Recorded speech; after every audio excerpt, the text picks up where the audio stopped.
warahmatullahi wabarakatuh. Om Swastiastu, Namo Buddhaya, Salam, Salam Rahayu, Salam Kebajikan, Salam Taklim Ma'rifat. Hura, hura. Judul yang kita angkat kali ini adalah Flow Sistem Ketuhanan. Pernah kita angkat, tapi kita angkat lagi karena ini adalah penerangan dasar. Karena ini ada banyak yang masih pertemuan pertama dengan STM di kampus kuliah offline. Nah, ini kampus ya, bukan seperti pondok pesantren atau apa. Ini ilmiah ya, basicnya ilmiah. Ini bukan kiai, tapi mister. Mister siapa? Mister TM. Yang brilian, baik dan tidak sombong. Semua berawal dari teori. Bisa sini aja mas, sini aja. Tapi beda, nggak apa, kasihan. Semua berawal dari teori. Teori ini adalah hukum, dasar, landasan, undang-undang, cerita, wacana, dan sebagainya. Yang ini orang biasanya menyampaikan ini sebagai teori agama. Tetapi ada missing link. Teori ini kebanyakan bahkan tidak bisa dibuktikan. Kalimat Nabi, al-aslamu ilmiun, baru apa? Wa maliun. Begitu telah kau terangkan ilmiah, maka logikanya bisa dibuktikan. Mumet, nggak ada yang menerangkan secara ilmiah, maka nggak ada orang yang tertarik untuk membuktikan. Karena apa? Dianggap nggak terjangkau. Contohnya ya, ada nggak yang menerangkan Mi'raj? Tekniknya ada nggak terangkan itu? Ceritanya banyak ya, ceritanya. Tapi tekniknya ada nggak terangkan? Tidak ada. Cara untuk menemukan wasilah, ada nggak? Tidak ada.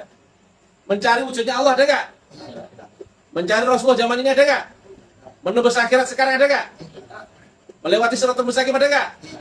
Semua cuma cerita. Tapi kalau misalnya, oh jangan. Ini agama ini adalah tentang sesuatu yang fundamental ya, sesuatu yang sangat mendasar. Kalau kau tidak clear di agama ini, bagaimana nasibmu nanti? Neraka. Manusia diciptakan adalah untuk berabdi, menyembah dan beribadah. Tuhan nggak minta disembah. Disembah atau tidak pun tetap tidak berpengaruh ya. Nyuruh orang untuk menyembah karena apa? Itu sistemik kembali kepada manusianya. Sayang sekali agama saat ini seperti agama dalam karung. Satu orang menebak, orang lain menebak, orang seolah pun menduga, sana berprasangka, sini segala macam. Semuanya memakai seleranya masing-masing. Ada banyak aliran, banyak organisasi, banyak golongan. 5 kepala, beda pemahaman. Betul nggak? Berarti itu bukan agama langit. Itu agama versi thinking. Kalau bagi saya itu bukan agama itu. Fans agama, fans. Tapi belum beragama dia. Orang beragama sekarang, maaf ya, baik yang klaim Hindu, Buddha, Islam, Nasrani. Tapi tanya, kau kenal sama Tuhanmu? Sudah bingung sudah. Betul ya? Yang Islam. Begitu nggak itu? Orang yang sudah sadar, sholat, haji, puasa. Tapi ketika ditanya, kau kenal Tuhanmu? Bingung dia. Kalau kenal, hati-hati kalau sama Mr. TM. Kenal dari mana? Oh sama Mr. TM terurai kalau jadi bohongin. Telanjang kau. Kalau kau kenal, pasti kau sampai Ma'rifatullah di ujung langit tertinggi. Langit akhir tertinggi. Dan artinya kau mesti miras dulu. Dan untuk miras kau lebih dulu, mati dulu. Loh. Nggak sekarang, aku kenal. Nggak sebarang itu. Kenal dari mana ente? Jalannya lewat mana? Itu ketahuan sudah. Mana yang asli, mana yang palsu. Yang sampai pada Tuhan itu namanya ma'rifat. Awaluddin ma'rifat. Sedangkan dia ada di Maliki Yaumiddin. Aku raja di langit akhir tertinggi. Kau sekarang di dunia menembus langit akhir pun nggak mampu, betul nggak? Mana mungkin sampai ujungnya langit akhirat? Itu. Kalau pemimpi penghayal ngaku-ngaku, oh boleh saja. Tapi ketika saya tanya, kau ma'rifat? Goblok, kau ma'rifat? Oh iya, kau sudah miraj. Loh kok tanya miraj? Goblok, gimana kau mau ma'rifat yang Tuhan di sini sementara kau di sini? Jalannya hanya lewat naiknya gelombang satu. Itu miraj. Guru siapa ngajar miraj? Sudah bingung dia. Loh kok nanya gini? Itu ma'rifat halusinasi. Asal keramat kau ngaku ma'rifat. Asal kau bisa melihat yang gaib-gaib itu, jin-jinan anak kecil-kecil itu, kau ngaku ma'rifat. Bukan itu ma'rifat. Ma'rifat itu masih lewat sistem. Ini nggak bisa dibohongi nanti. Lihat ya, kita fair ya, kita baru ketemu. Kalau ada yang nggak cocok dengan urusan Mr. TM, demo. Lempar, ada pisang, ada Air botol boleh lempar kalau nggak cocok. Nah sekarang ini agama telah mengalami the missing link atau terputus saluran gelombangnya. Artinya apa? Manusia telah nggak nyambung dengan Tuhan. Sholatnya sholat, takbir sampai salam. Ya, takbir sampai salam. Itu jasmania. Terus bagaimana teknik menyambungkan gelombang dengan gelombangnya Allah? Kamu kan mau menuju Allah yang di akhirat. Ini nggak mungkin ketemu. Kalau nggak ketemu Allah yang di dunia, sudah nggak sinkron sudah. Kalau diurai saja udah nggak ketemu. Walaupun banyak ngaku-ngaku, begitu ngobrol sama Mr. TM, terangkan ilmiahnya. Gak ada yang berani ngomong itu. Hei, yang ngaku kemarin Pak, kau terkonang kalau sama Mr. TM. Bahasa Inggris terkonang apa? Konangan. Ketahuan, ya. Kita urai. Makrifat itu adalah buah gaya dari dua resultante. Ini syariat, ini hakikat. Ini nggak ada kecuali lewat tarekatullah. Nah, makrifat itu adalah resultante atau buah gaya daripada dua gaya tadi, yaitu membentuk resultante atau makrifatullah. Maka lihat ya, seorang ahli makrifat pasti lewat syariat, tapi bukan syariat agama. Beda kan? Syariat agama itu nanti setelah kau dari makrifat itu berbuah. Yang di sini adalah syariat undang-undang hukum jasmani di dunia, hubunganmu dengan dirimu, badan jasmanimu, dengan manusia sekitarmu, lingkunganmu dan sebagainya. Itu namanya undang-undang dunia. Syariat agama belum ada. Yang ngajarin kamu sholat siapa? Yang nyuruh kamu sholat siapa? Hah? Kok sudah berani-berani sholat? Nggak ada kan yang jelaskan kayak gini? Semua di dogma sholat. Padahal apa? Mesti sadar, mesti clear dulu sadarnya. Baru bisa sholat. Itu sudah kami terangkan banyak di undang-undang sebelumnya ya. Lihat ya. Syariat ini undang-undang dunia. Ini pasti semua orang pasti bersyariat ya. Kecuali dia kalau nggak memakai hukum syariat, dia pasti akan benturan dengan orang lain atau lingkungannya atau dunianya. Nah, yang ini yang penting. Hakikat ini ilmu roh. Ini sudah murni rohani. Ini adalah ilmu yang dipelajari setelah mati. Kalian sudah ngaku makrifat, kau sudah pernah mati? Sudah pernah mati belum? Kalau belum, nggak bakalan ngaku makrifat. Lihat ya, ini hakikat. Nggak ada jalannya hakikat kalau nggak lewat tarekat. Tarekatmu apa? Sudah ketahuan semua. Tarekatmu waris atau tidak? Kalau nggak waris, ini pun buahnya nggak jelas. Tarekat ini mesti waris sanad gurunya. Baru nanti ketemu resultan atau makrifat yang jelas. Jadi, di sini kita nggak bisa main-main. Waalaikumsalam warahmatullahi wabarakatuh. Maaf ya. Jadi, lihat ya, secara rukun syarat rangkaiannya harus jelas ya. Mesti kau bersyariat, bukan syariat agama. Juga kau mesti berhakikat. Tapi hakikat itu nggak ada kecuali kau lewat tarekat. Betul kan? Karena makrifat itu bukan asal-asalanmu, tapi betul-betul resultan kedua gaya. Gaya horizontal dan gaya vertikal. Tetapi nggak sembarang tarekat juga. Lihat ya, ini tadi apa? Ilmu apa? Roh. Alamnya alam akhirat. Kau mesti mati dulu, baru bisa menembus akhirat. Maka tarekat ini nggak sembarang tarekat, tapi tarekat yang bisa menembus alam arwah. Tarekat yang bayatnya kau mesti dimatikan dan dihidupkan di dimensi berbeda. Mutu, qobla, anta mutu. Nggak sembarang tarekat. Maka, kamu yang ngaku makrifat, bisa keterangan tadi. Kelagapan nggak bisa cerita, berarti dia pembohong, halusinasi tinggi. Kalau sampai seret kan, bantah kalau bisa. Cocok kan dengan akal? Cocok. Nah, ini masalahnya. Orang di luar itu hanya tahu teori. Teorinya dipercaya, diyakini, tapi tidak pernah dibuktikan. Maka itu menjadi dogma. Kau percaya Tuhan? Percaya. Pernah ketemu? Kau percaya Rasul? Pernah ketemu? Kau percaya alam kubur? Pernah ketemu? Kau percaya akhirat? Pernah ketemu? Malaikat pernah ketemu? Nggak ada yang kau buktikan. Iya bukan loh? Kau nyembah siapa loh? Kau sholat menghadap kemana sholatnya?